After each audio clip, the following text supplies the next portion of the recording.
ओम शांति। आज बाबा बोले, बच्चों की जैसी अवस्था है ऐसा प्यार बाप से मिलता है। कई बच्चों को बाहर से भी प्यार करना होता है। कोई कोई लिखते हैं, बाबा हम फेल हो गए, पतित बन गए, अब उनको कौन हाथ लगाएगा। वह बाप की दिल पर चढ़ नहीं सकते। पवित्र को ही बाबा वर्षा दे सकते हैं। पहले एक एक से पूरा समाचार पूछ पोता मेल लेते हैं। जैसी अवस्था वैसा प्यार। बाहर से भल प्यार करेंगे, अंदर जानते हैं कि यह बिल्कुल ही बुद्धू है, सर्विस कर नहीं सकते। ख्याल तो रहता है ना। अज्ञान काल में बच्चा अच्छा कमाने वाला होता है तो बाप भी बहुत प्रेम से मिलता है। कोई इतना कमाने वाला नहीं होता तो बाप भी इतना प्यार नहीं करता। तो यहां भी ऐसे ही है। बच्चे बाहर में सर्विस करते हैं ना। भल कोई भी धर्म वाला हो, उनको समझाना चाहिए। बाप को लिबरेटर कहा जाता है। लिबरेटर और गाइड कौन है, उनका परिचय देना है। सुप्रीम गॉड फादर आते हैं, सबको लिबरेट करते हैं। बाप कहते हैं तुम कितने पतित बन गए हो, प्योरिटी है नहीं, अब मुझे याद करो। बाप तो एवर प्योर है, बाकी सब पवित्र से अपवित्र जरूर बनते हैं। पुनर्जन्म लेते उतरते आते हैं। इस समय सब पतित हैं, इसलिए बाबा राय देते हैं, बच्चे मुझ बाप को याद करो तो पावन बन जाएंगे। अब देखो मौत सामने खड़ा है। पुरानी दुनिया का अब अंत है। माया का पॉम्प कितना है, इसलिए मनुष्य समझते हैं यह तो स्वर्ग है। एरोप्लेन, बिजलियां आदि क्या क्या हैं, यह सब है माया का पॉम्प। यह अब खत्म होना है, फिर नई दुनिया स्वर्ग की स्थापना हो जाएगी। आगे बाबा कहते, बाप का मुख्य कर्तव्य है सबको दुख से लिबरेट करना। वह सुख धाम और शांति धाम का गेट खोलते हैं। उन्हें कहते हैं, है लिबरेटर, दुख से लिबरेट कर हमें सुखधाम शांति धाम ले चलो। जब यहां सुखधाम है तो बाकी सब आत्माएं शांति धाम में रहती हैं। हेवन का गेट तो बाप ही आकर खोलते हैं। एक गेट खुलता है नई दुनिया का, दूसरा शांति धाम का। अब जो आत्माएं अपवित्र हो गई हैं उनको बाप श्रीमत देते हैं, अपने को आत्मा समझ मुझ बाप को याद करो तो तुम्हारे पाप कट जाएंगे। अब जो जो पुरुषार्थ करेंगे तो फिर अपने धर्म में ऊंच पद पाएंगे। पुरुषार्थ नहीं करेंगे तो कम पद पाएंगे। अच्छी अच्छी पॉइंट बाबा कहते नोट करो, समय पर काम आ सकती हैं। बोलो शिव बाबा का ऑक्यूपेशन हम आपको बताएंगे। तो मनुष्य कहेंगे यह फिर कौन है जो गॉड फादर शिव का ऑक्यूपेशन बताते हैं।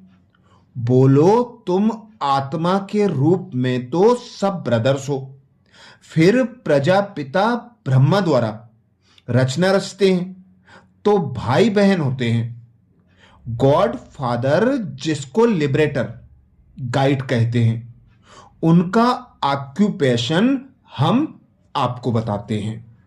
ऐसे नई नई पॉइंट निकाल कर अब सर्विस करनी है।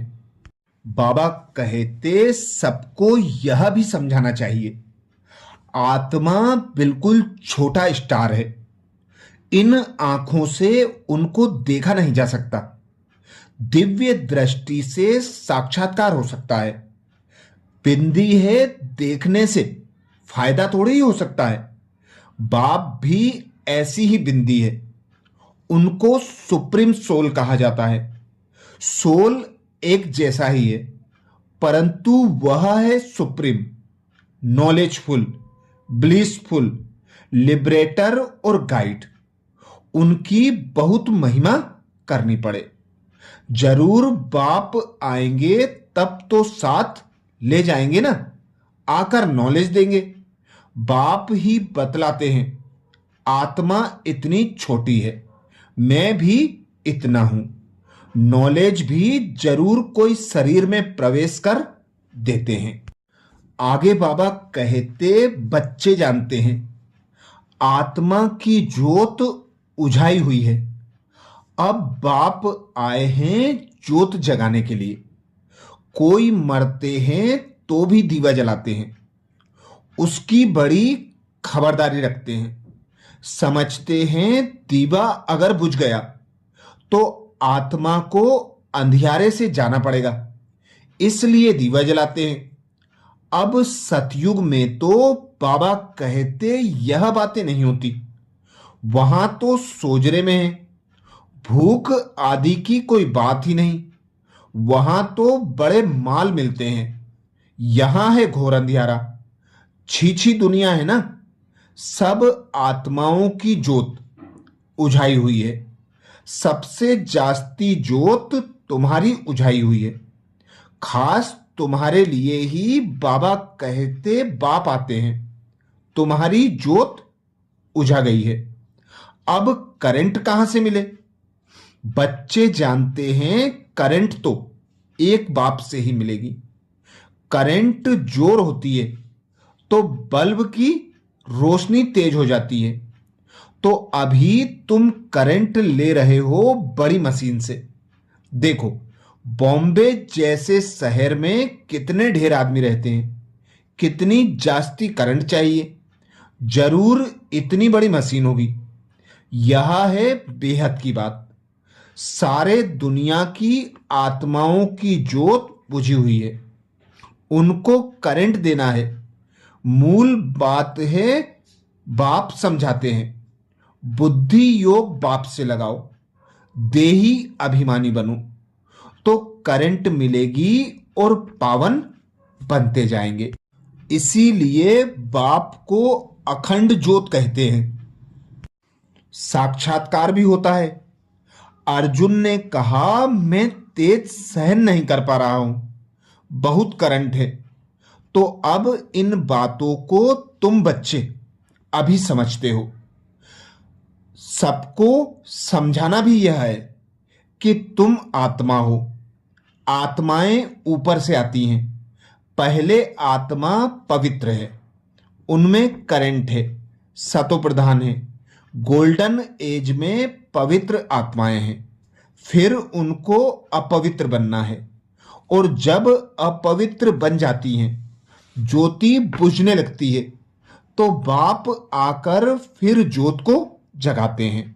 वही आकर शांति धाम सुख धाम में ले जाते हैं। आगे बाबा बोले, अब तुम बच्चों में आसुरी गुण नहीं होना चाहिए। अशांति फैलाना, यह है सबसे बड़ा आसुरी स्वभाव। अशांति फैलाने वाले से मनुष्य तंग हो जाते हैं। वह जहां जाएंगे वहां अशांति फैला देंगे। इसलिए भगवान से सभी शांति का वर मांगते हैं। अब देखो, एक ही घर में कितना झगड़ा हो पड़ता है। समझो स्त्री पुरुष का झगड़ा है, तो माँ बाप, बच्चे, भाई बहन आदि सब तंग हो पड़ते हैं। अशांति वाला जहां भी जाएगा अशांति फैलाएगा। यही सबसे बड़ा आसुरी स्वभाव है। यह तुम बच्चों में नहीं होनी चाहिए। आगे बाबा कहते बाप जो पढ़ाई पढ़ाते हैं वह है बेहद की पढ़ाई।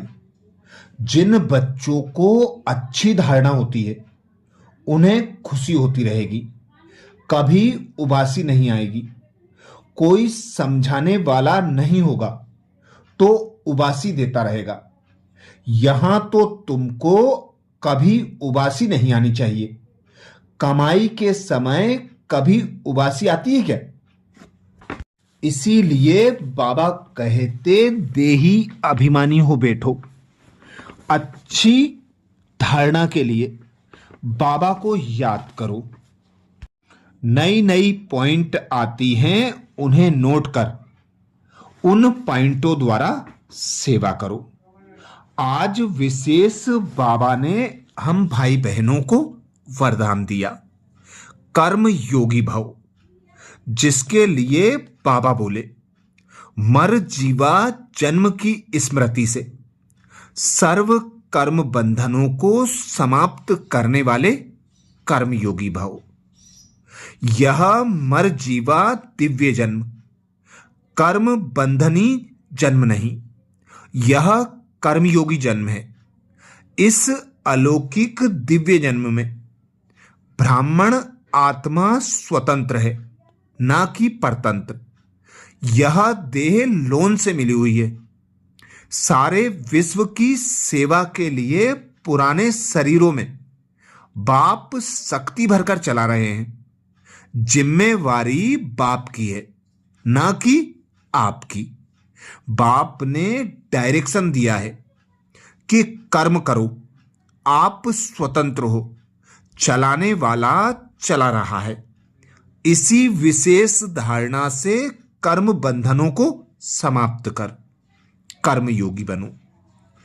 समय की समीपता का फाउंडेशन है। बाबा बोले बेहद की वैराग्य वृत्ति।